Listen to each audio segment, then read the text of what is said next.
You are listening to the Star Lores Podcast. I find your lack of faith disturbing.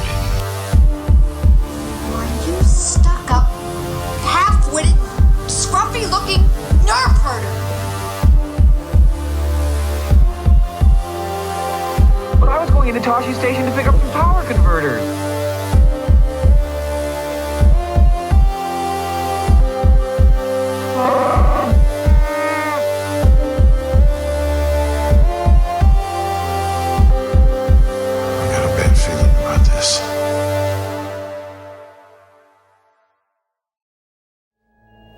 There's so many. Do they all have a system of planets?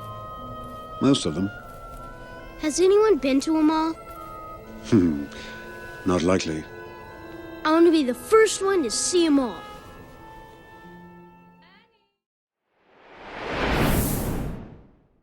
War. A conflagration of violence spread across the galaxy for nearly 1,500 years. From about 5,000 to 3522 BBY. During this age of conflict, 3 galactic wars, largely between the Sith and the Republic, were fought across the stars. Legends are whispered of dark side sorcerers controlling life and death, but the stars exert more influence over mortal affairs than any Sith Lord. Biology is, for the most part, dependent on stellar life cycles. In a way, even synthetic life forms like the Silentium are dependent on stars. Such sentient constructs are always created by biological beings, which require stars to evolve and live. Although mostly invisible on the optical wavelength of light, the galaxy is filled with massive clouds of elemental dust and debris. When enough molecules of hydrogen, helium, and some heavier elements begin to coalesce in a particular region of space, they form a molecular cloud. These clouds provide optimal conditions for the birth of new stars, and are often referred to as stellar nurseries. When enough matter in a molecular cloud condenses, the force of gravity begins to draw the heavier material towards a central nucleus, and a solar nebula is formed. In time, and if conditions are just right, an explosion of energy that belittles the power of any laser sword or blaster occurs. Nuclear fusion begins. A star is born. One of those star-forming conditions is molecules vibrating at high enough frequencies, or put plainly, heat, and lots of it. When 2 molecules smash into each other at high enough speeds, they combine into a single, heavier element.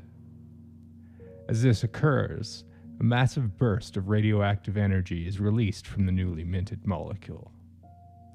In these fusion events, the 4 protons of the colliding hydrogen molecules fuse into a single alpha particle, and exotic particles like neutrinos and positrons are produced and jettisoned from their molecular parents. This fusion product is heavier than the molecular weight of either of its parents. The energy released by these reactions is known to most beings as starlight. One particular type of star tends to provide the conditions most conducive to life.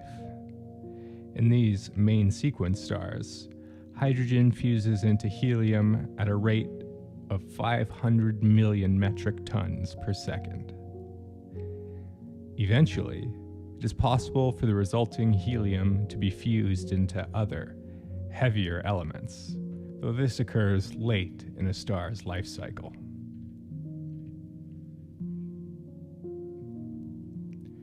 The atmosphere of a star is divided into several layers. The outer layer, called the corona, is the hotter outer portion, filled with rarefied gas. Directly above the surface of a star is the chromosphere, which is much cooler than the corona.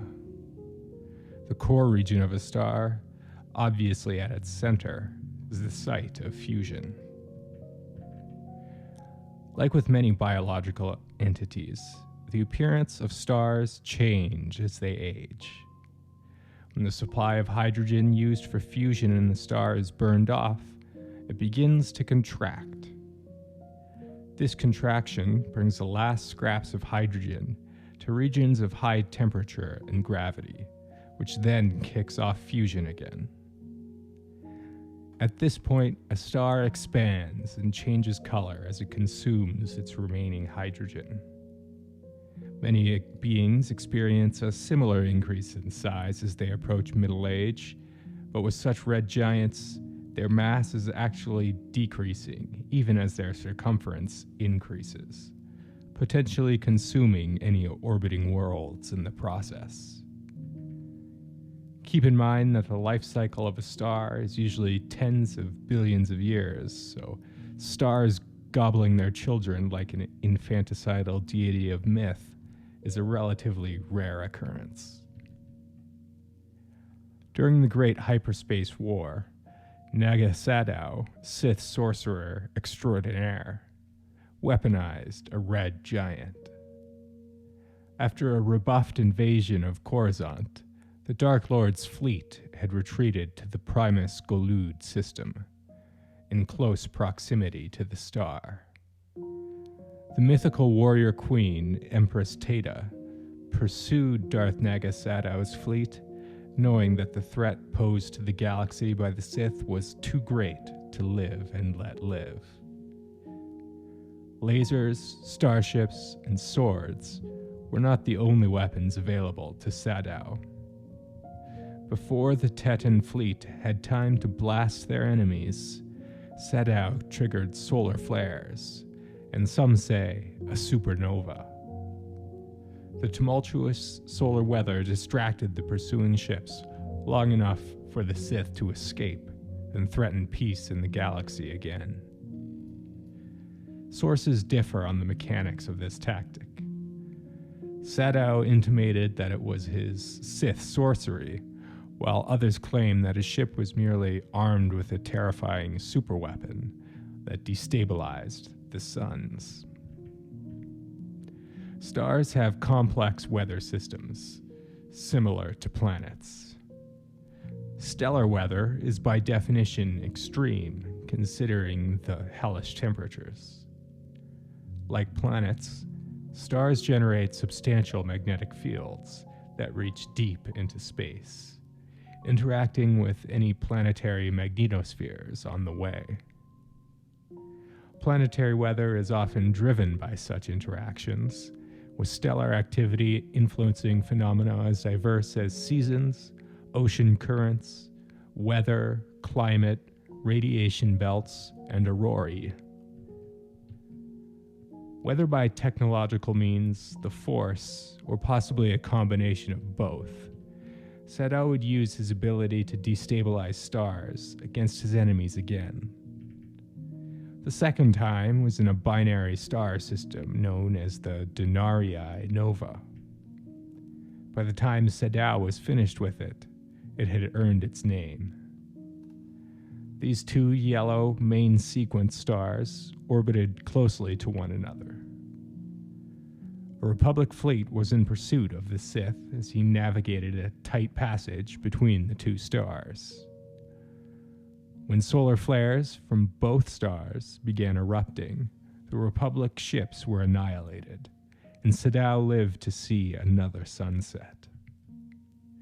In his wake, the entire Denarii Nova system was destroyed, along with its twin suns.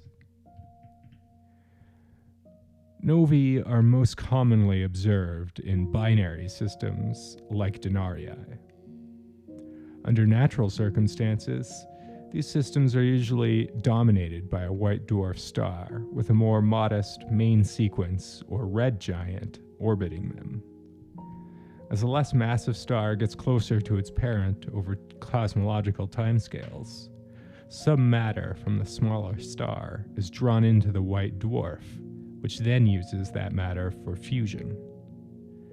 This creates a bright event on the optical spectrum called a nova.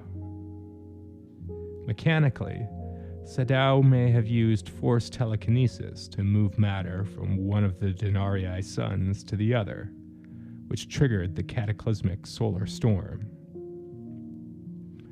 As later Jedi have also showed, the Force can be used to manipulate gravity and create black holes.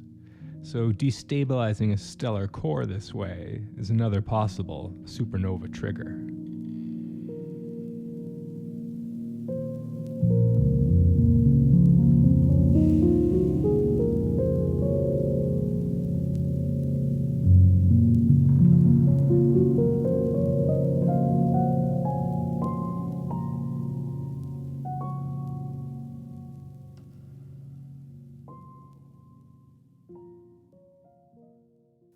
Hydrogen. So, exactly what is it that you want? Answers. Those can be hard to come by, unlike questions, which are about as plentiful as hydrogen atoms in the universe. Quat of Quat and Codir of Kolvold. Given their propensity for destroying stars, it is fitting that the Sith species knew much about the physics involved. Even the lost tribe of the Sith, disconnected from the wider galaxy for millennia, knew that hydrogen was among the lightest of all elements. As the above quotation shows, the fact that hydrogen was ubiquitous throughout the galaxy was common knowledge. Most stars are composed primarily of hydrogen. It is only much later in their life cycle, after burning it all as fuel for nuclear fusion, that heavier elements become more dynamic. The Jedi scholar Corran Horn proposed a kind of chemistry, wherein in non-elemental objects, like TIE fighter cockpits or stupidity, were on par with hydrogen in terms of their abundance in the galaxy.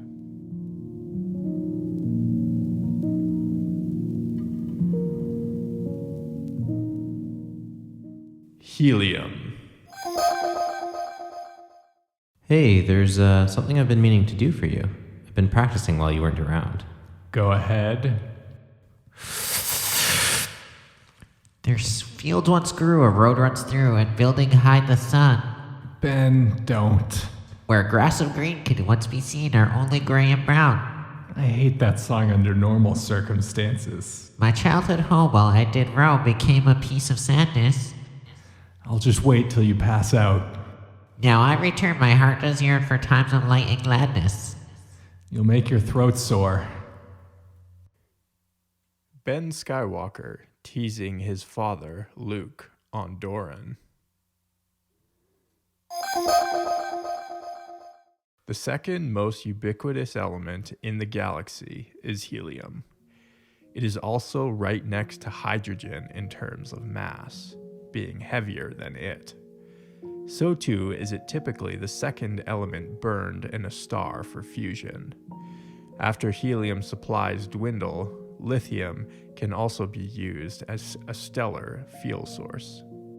In relatively high atmospheric concentrations, some anthropoids use helium in a somewhat entheogenic manner. When inhaled by the right pulmonary system, it can cause a noticeable increase in the pitch of an individual's voice, resulting in rolling eyes or raucous laughter the galaxy over. The dramatic effects the element has on Minox has been noticed elsewhere, but needless to say, spacers have been spraying bits of Minox off the hulls of their freighters for millennia due to the Minox allergic reaction to helium. The Keldor homeworld, Doran, had a high concentration of atmospheric helium.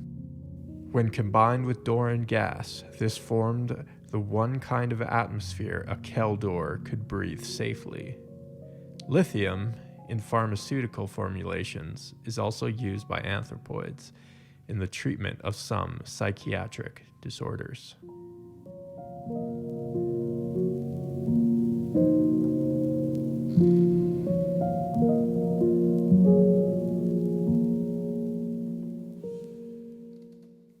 plasma. The state in which matter exists at any given time is dependent on its temperature. When cool, matter is solid. When hotter, it turns to a liquid. The next phase is gas.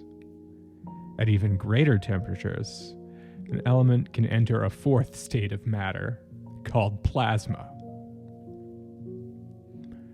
Each element has different melting, evaporation, and plasma temperatures. So when speaking of plasma, it isn't as if it's a specific kind of element.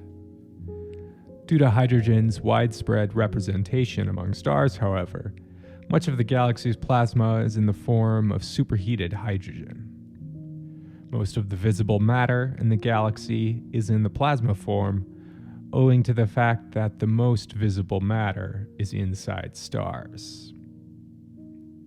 And even the matter that isn't plasma in a star used to be a long time ago and very far away. Creating plasma artificially has long been exploited for both industrial and military applications. Whether the magnetically contained plasma of blaster bolts or the plethora of vicious fighting vessels armed with plasma cannons and similar systems, many a sentient being has had their flesh seared and melted to a crisp by superconductive matter. As much havoc as plasma weapons can wreak on biological flesh, however, they are most effective when used against droids.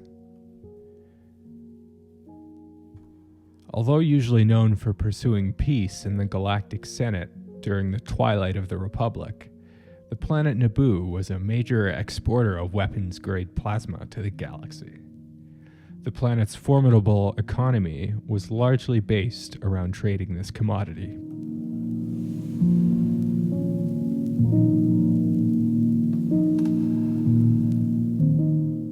Hyperspace tour of the Hertzsprung-Russell diagram. The star that the planet Corellia goes around is called Coral, and that's where all the other things with the word coral in them get their name. But no one ever calls that star Coral. Everyone just does what everyone does everywhere else and just calls it the sun. Everyone always does that. Han Solo. There are 400 billion stars in the galaxy, and they're all, to some degree, unique in terms of their elemental composition, the stage of their life, luminosity, color, and mass. Luckily for astronomers, there's only an anthropoid handful of categories into which most stars fit. Examples from every category have played an important role in the history and mythology of the galaxy far, far away. By visiting some of these titanic orbs of plasma, we can quickly jump through the pages of history, reading it by the light of their stars. Using high galactic script, astronomers and astrophysicists have assigned a letter to each type of star: O, B, A, F, G, K, and M. Rarer stars are L and T types. O stars are the brightest and most massive, while M types are the dimmest and coolest. G-type stars are yellow, of mid-range mass, and last long enough to allow evolution to occur on their orbiting worlds before blasting it away when they go nova, or else engulfing their rocky children. They are also among the most numerous existing stars in the galaxy, and so nature, or perhaps some other force, have had the most opportunities to start life in such systems. That being said, many stars of all types have populated solar systems. Early in the galaxy's life, many massive stars from the blue end of the color spectrum formed. But being massive and therefore hotter, these objects were voracious in their consumption of elements for fusion. The hotter they get, the faster they burn through their fuel and go nova. Rather than fading away, they burn out, often leaving black holes, white dwarfs, and other exotic bodies as their tombstones. Although most astronomers believe they are impossible given current concepts of the age of the universe, anecdotal reports exist of black dwarfs, former white dwarfs that have existed long enough that they have used up all available elements for fuel and emit no light whatsoever. Most of the stars from the early phase of the galaxy's formation are long dead, but from their remains, the familiar sons of the galaxy are born. Later on, in the life of a galaxy, the conditions are no longer conducive to the formation of many blue stars, of the O, B, or A types. They just don't make them like they used to. They are rare, volatile jewels from an era long past. One of these jewels is Drummond, of the Drummond caste system.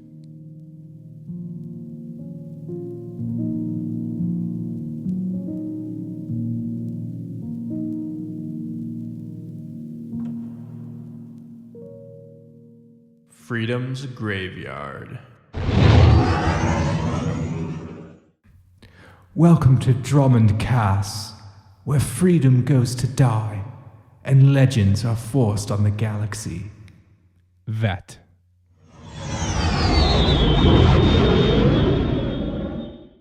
Drummond is an exceptional sight. It is a bright blue, perhaps violet shade.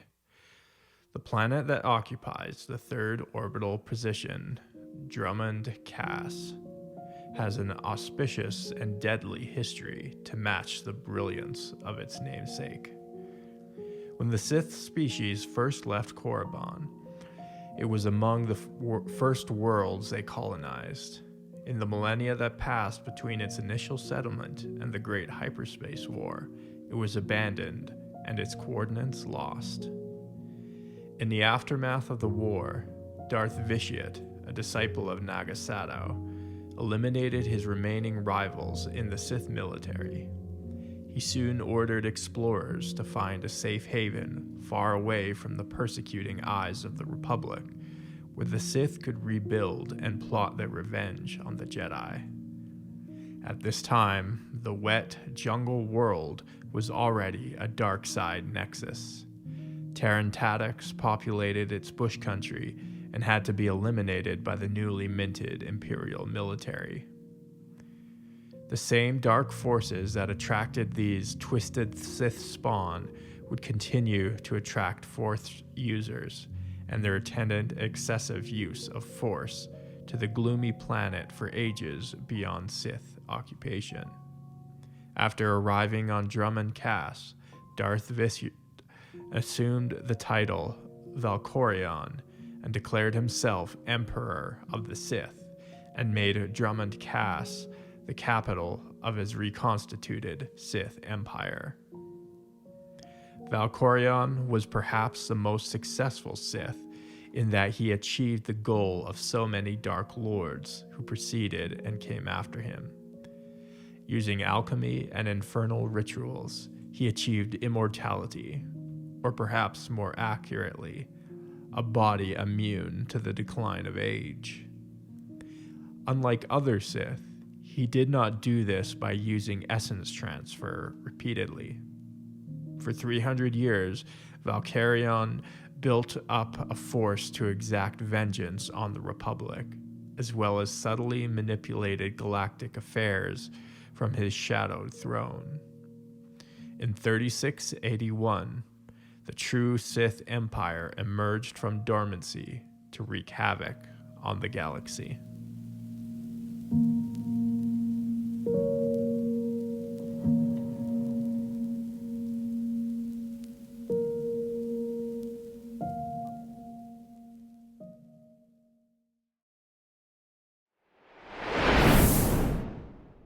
The singular defining event of recent years, the unprecedented peace agreement between the Sith Empire and the Galactic Republic, the Treaty of Coruscant. Jedi Master Nost Dural. The beating heart of the Republic and the galactic community is without a doubt Coruscant. Its star, Coruscant Prime, is a blue-white B type. For 200,000 years, trillions of beings have watched Prime rise and set, filtered through the smoke of volcanic eruptions, peeking out from behind dizzyingly high skyscrapers of duracrete and plasteel, or partially eclipsed by hostile invasion fleets. Naturally, the planet was an early target in the Great Hyperspace War. Though Nega Sadow landed with an impressive infantry force, augmented by Sith magic, the Jedi and their allies repelled the invaders. But the skies of the mythical Ecumenopolis had not seen the last of the Sith. In the Great Galactic War, Valkorian's forces struck first at their Republic-occupied native homeworld, Korriban. After taking the planet, they set about invading the rest of the galaxy. Fighting was intense, and due to its huge scope, became known as the Great Galactic War. The violence only subsided after the Sith sacked and occupied Coruscant. Shortly after this, surprising everyone, emissaries of Valkorion offered a truce to the Republic. Unconvinced of the Empire's peaceful intent, the Republic signed the Treaty of Coruscant, and officially, the war ended. During the Battle of Coruscant, Supreme Chancellor Baruchan was beheaded by a Sith lightsaber. Senator Parn Am Riss stepped in as the interim chancellor, though his term of office was short-lived. When the Galactic Senate reconvened after signing the treaty, a native son of Coruscant, Dorian Janaris, was unanimously elected Supreme Chancellor. Chancellor Janaris inherited a state in tatters. The Treaty of Coruscant was hardly an equitable or fair contract, and left the Republic as the undisputed loser of the Great Galactic War. Janaris' task was to rebuild the security and majesty of the Republic after its devastating loss, while the threatening specter of future wars against the Sith remained. He is known to have done well in his rebuilding efforts, and for successfully navigating the increasingly volatile theater of galactic politics.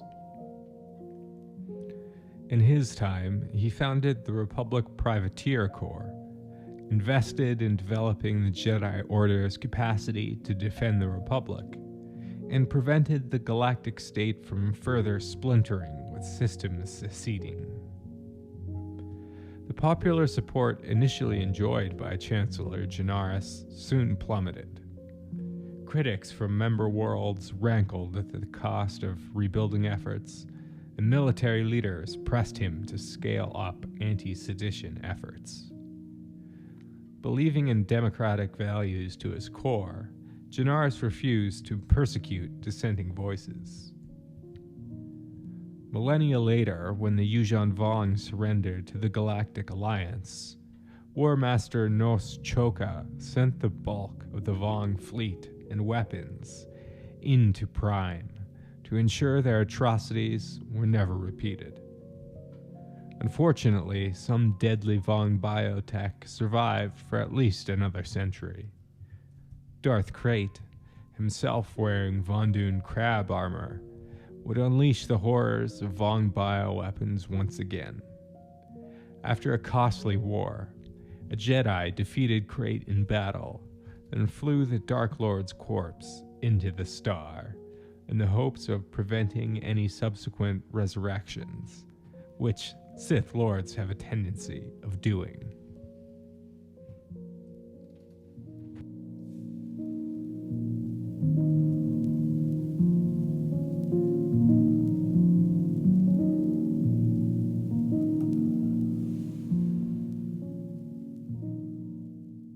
Killing is their business, and business is good. We know how the Quat household runs Quat drive yards. Your family has kept this world one of the richest in the galaxy for generations. It did so under the Old Republic, and it continues to do so under the Emperor Palpatine. Kodir of Kulvald.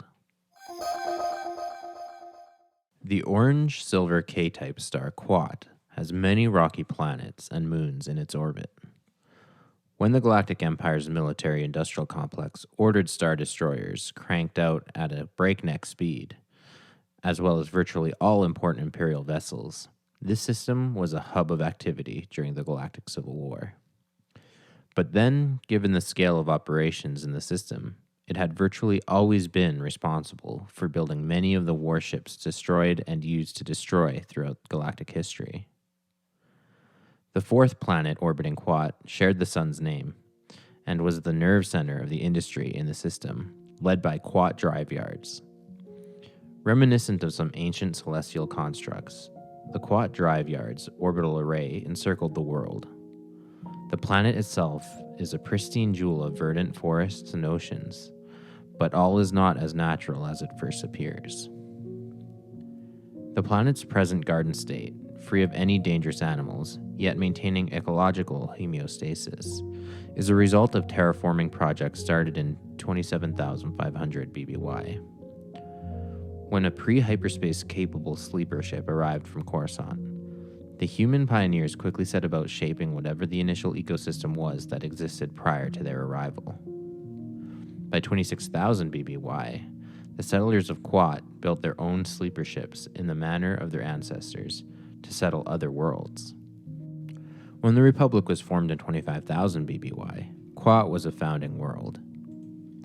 Since joining that idealistic republic of cooperation and mutual aid, Quat drive yards have built ships used in an astonishing number of armed conflicts. The seed of the Yazantar had no fixed address, in cosmological terms. The biological planetoid may have spent a few million standard years here and there, but never put down roots as far as planets are concerned. For a while, it settled down in the Gardaji Rift region of the Outer Rim territories. In stellar terms, this was an apartment building, as it was part of a trinary star system orbiting the yellow dwarf star, possibly an F or a G type. Despite the warm neighborhood, Zonama Sekot quickly moved on, stopping first at Coruscant to say hello and then off to wild space. White-hot A-type stars have a lifespan ranging from 100 million to 2 billion years. Given this information, the star Kolu was preparing to enter its golden years by the time the Reptosapien Colomi species emerged. Before even the Great Hyperspace War, it expanded to engulf the planet in the first orbital position.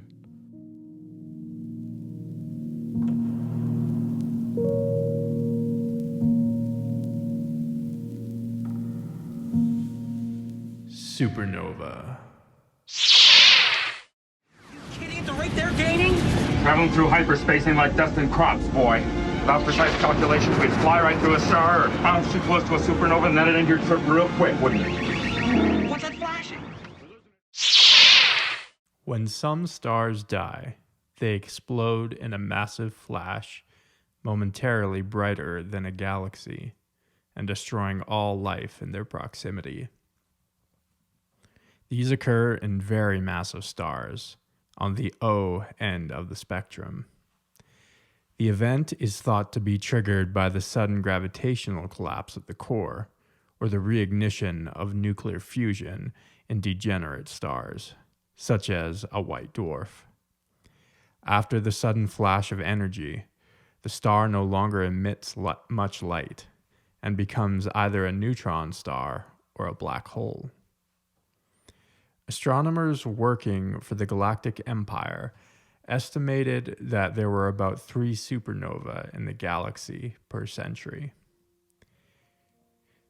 What is clear in the Astro historic record is the origin of all these supernovae.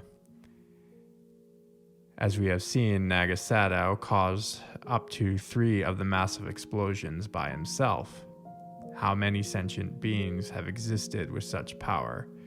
To what extent are supernovae anthropogenic?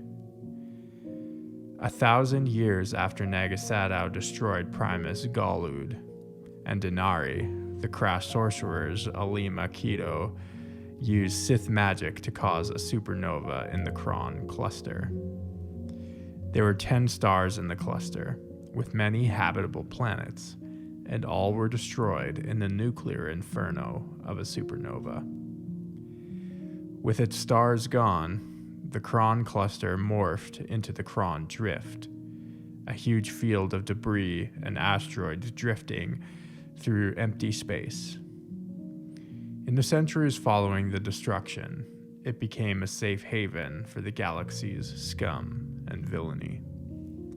In 11 ABY, a Jedi seduced to the dark side by another Sith Phantom used an Imperial superweapon to cause the star Caradan to go supernova, destroying its inhabited worlds in the process. Although unreliable, these resonance torpedoes were among the Galactic Empire's most destructive forays into science. The torpedoes could withstand the intense radiation of a star and penetrate to the core, causing instability and resulting runaway fusion required for a supernova. Beings of the galaxy can feel some relief in the fact that all known resonance torpedoes ever produced have been detonated or otherwise disabled.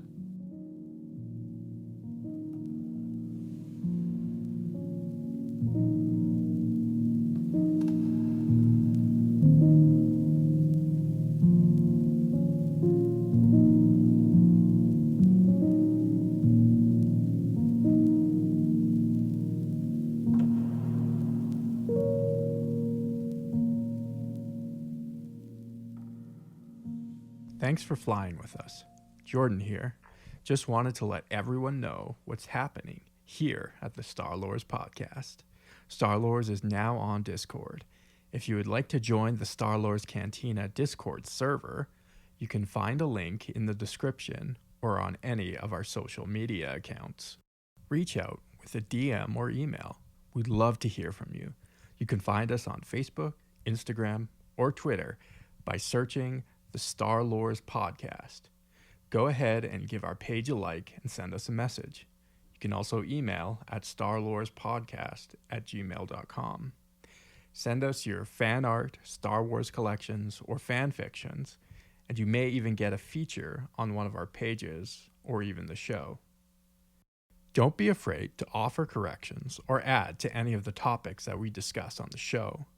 We are also on Patreon, so if you want to help us pay the bills, as well as get a few awesome perks like bonus episodes, access to the private Facebook group, or the VIP section of the Discord server, head on over to patreon.com/starlores and sign up for as little as $1 a month.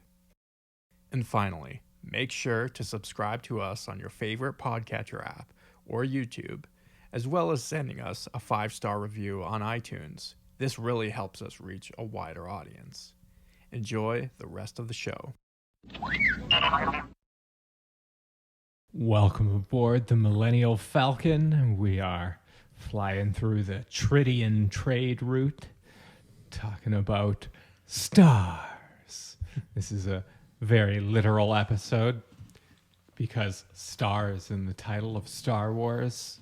It's only appropriate that we do a full episode about stars. The next one will be only about wars. We're gonna line by line from the first opening crawl now, explore the etymology of every word in Star Wars, so we never run out of content. A long time ago. That's right. In a galaxy far, far away. What is length? So it's interesting that, again, we see this theme of Imperial scholars, kind of like Nazi scholars, collecting all of this various data on the universe. And there was mention of Imperial scholars calculating the rate of supernova in the galaxy far, far away, which they pegged at around 3 supernovae per century, which is around the same rate that we observe in the Milky Way galaxy. Except what's interesting is obviously they have a lot more information about what's going on in their galaxy than we do. So they've actually had people observing some of these supernova events. And what we've noticed in the galaxy far, far away is, Nagasato alone did 2, maybe 3 in his lifetime. So I'm thinking maybe all the supernova are actually anthropogenic. Maybe even our supernova. Okay, I'm not saying it's aliens, but it's aliens are caused by aliens, not burning through all your hydrogen and That's turning silly. into a red. That couldn't be real. Nonsense. No.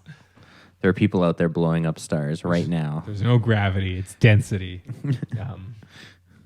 So yeah, I just thought that was funny and cool that they got that right. Actually, in general, a lot of the information I found on Wikipedia on stars is actually pretty close. It seems like not that bad a resource in terms of learning about stars, although there's like plenty of notable goofs and things they get wrong that we'll get into later. But I was wondering if they just copied and pasted the Wikipedia page onto Wikipedia about stars. I did some fact checking, some horizontal reading of looking at helium on Wikipedia versus helium on Wikipedia, and fairly close in that first sort of abstract paragraph on both the Wikipedia and Wikipedia pages for a lot of stuff about stars and elements and stuff. They cover a lot of the same information.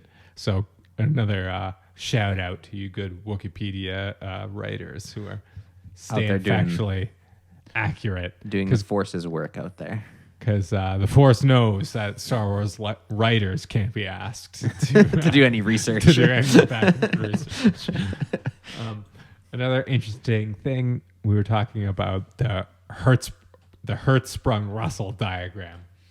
It's interesting to try to talk about a diagram in audio format because that doesn't really work too well. But if you ever want to understand sort of the breadth of characteristics of stars in the galaxy, then you sort of have to learn this Hertzsprung-Russell diagram.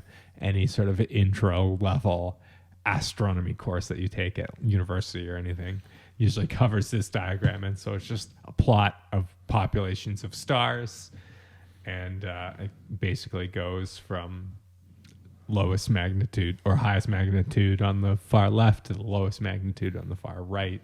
And that also corresponds to mass. So the brighter they are, the more massive they are. And then you can track the main sequence stars, which Sol, our star, and I think Corellia is also a main sequence star, sort of form this narrow band going down that sort of cuts through the Hertzsprung-Russell diagram, and it looks cool with all those colors and stuff. Yeah, it looks plugged in. And it's artistic. It's kind of pretty and artistic, right? Yeah. And what the image we're looking at right now is just a big scatter plot of all those data points of mass and color and luminosity, and there's certainly lots more we could get into, but we're not going to get too far away from our main topic. Which is, in fact, stars. Which is, in fact, stars. So I guess we're right there. So then the Great Galactic War was sort of the final biggest conflict in this longer conflict that kind of started with the Sith and the Great Hyperspace War in 5000 BBY, and then up to 3500 we get all these other wars, right? It's like the Mandalorian War and the first great Jedi purge with Kreia trying to do genocide essentially on all the Force users in the galaxy. So this is like almost the most violent and like intense period of galactic history. We don't really know the details of the war against the Celestials. Presumably that was even worse. I want to see a chart that has the wars by devastation. Yeah. And like casualty counts. They have them for like World War I and World War II and stuff in real history. I want to see one for Star Wars and see kind of which ones were the most destructive wars. Just come on, somebody. There's someone out there. Someone's got to start tabulating. They can make a real good infographic. And then we can save it for our wars only episode. Yeah, totally. And and then right after that, there was the Galactic Cold War, and that sort of Coruscant peace treaty was also a little bit like the Treaty of Versailles or something. Like it was, I think it was like mimicking the actual Cold War, where you have these like opposing factions that can't really launch attacks. Obviously, it then goes into an actual Cold War, but in terms of what the treaty did, it was like very much punitive, kind of against the Republic, because the Sith Empire basically knew that they had the Republic their back against the wall, so they could make whatever demands that they wanted. And then, as you're saying, it goes into a Cold War that was very much like our Cold War of just, spies and intrigue and espionage. Using, proxy wars. Proxy wars. And this period of time is also covered by the Star Wars Galaxies or Old Republic MMO. Yeah, it's the right? MMO. Yeah. Yeah, so this episode also goes out to you. I know you fans out there of that video game, we've been neglecting you, not covering a ton of trivia from that period, which is a bit of a blind spot for me, I will admit. But we're getting to that stuff now. We covered Valkorion a little bit. He's a very cool character. Definitely going to get a bio on him at some point. He's a lot like the God Emperor of Dune, to make another Dune comparison. He's very much like one of maybe the most powerful character. Entity, yeah. Certainly up there with Abeloth. I'm not sure if they tried to make a point of Abeloth being like more frightening or not, but certainly around that level. So the OBAFGKM sequence on that's all the different types on that Hertzsprung-Russell diagram. If a fan could make up a Star Wars themed mnemonic for that, I would really love it, because there's lots of mnemonics that people invent in astronomy classes and stuff so they can get it right on a test. But I want to hear the Star Wars version. I don't know what even starts with O in Star Wars. Onderon. Onderon. Onderon beats Alderaan for galactic king making. I really hope that someone uses this on a test in real life. Yes, please use that on a test. So just talking quickly about some real world astronomy. So if you don't know what exoplanets are, planets like Earth orbiting stars, and we've been seeing a lot of those with advances in astronomy lately. And one of the more interesting things that we found around particularly really big stars lately is super Earths. So rocky planets that are like 50 times the mass of Earth, and usually or oftentimes very close to the stars as well. So they're gigantic and extremely hot, which is not a type of world you really see. You especially don't see that mass depicted a whole lot in Star Wars. You just kind of get the feeling that all the planets are more or less Earth-sized. Yeah. But with how many gigantic super Earths we found, that doesn't really seem to be the pattern that's reproduced in the galaxy. Yeah, isn't Earth kind of generally on the smaller end of most planets we've discovered? It depends. Well, yeah, if you count gas giants, because gas giants are also pretty common. Yeah, gas giants are the most.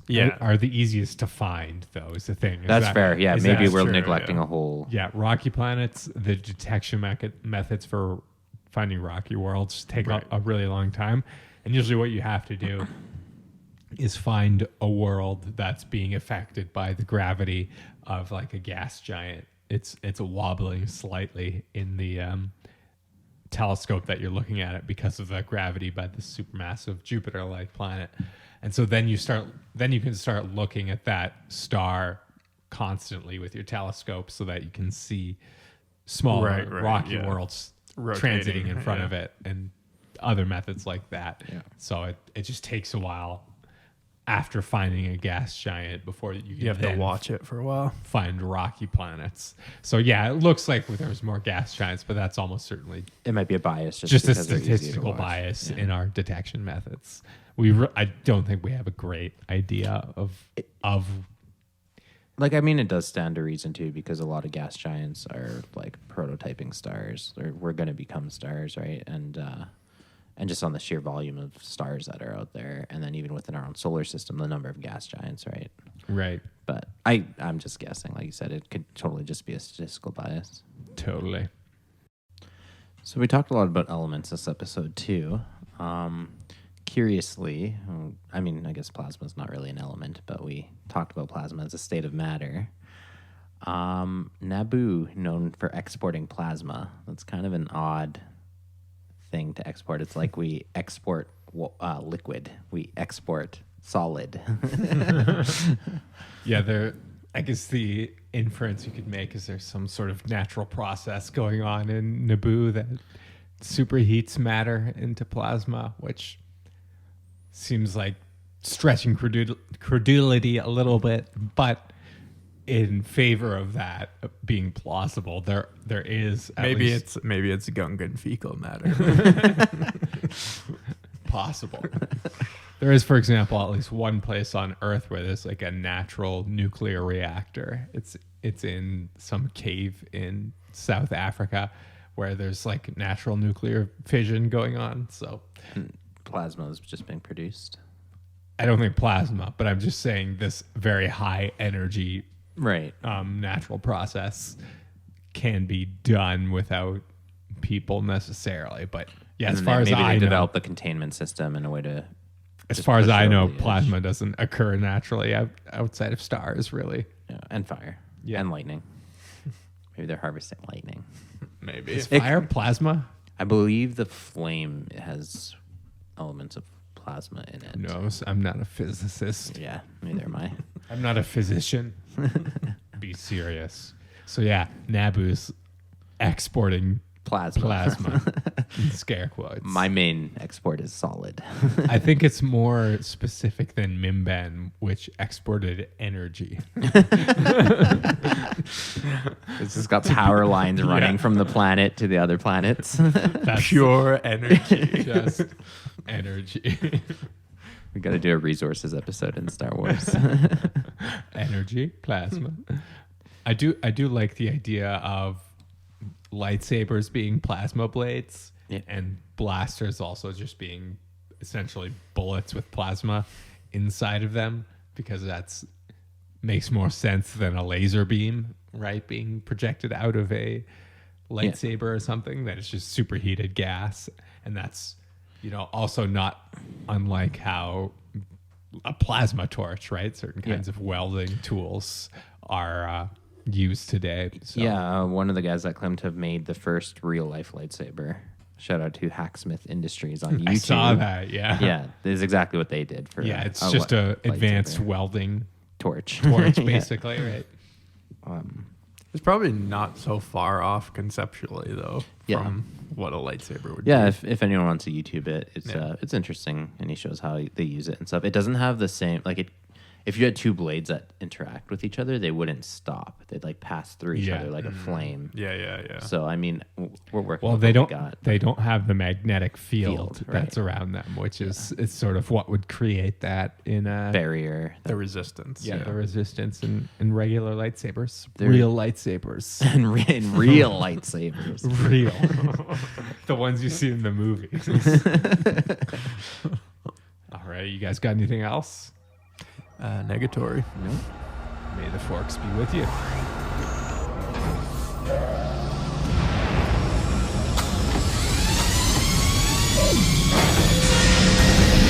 Yeah.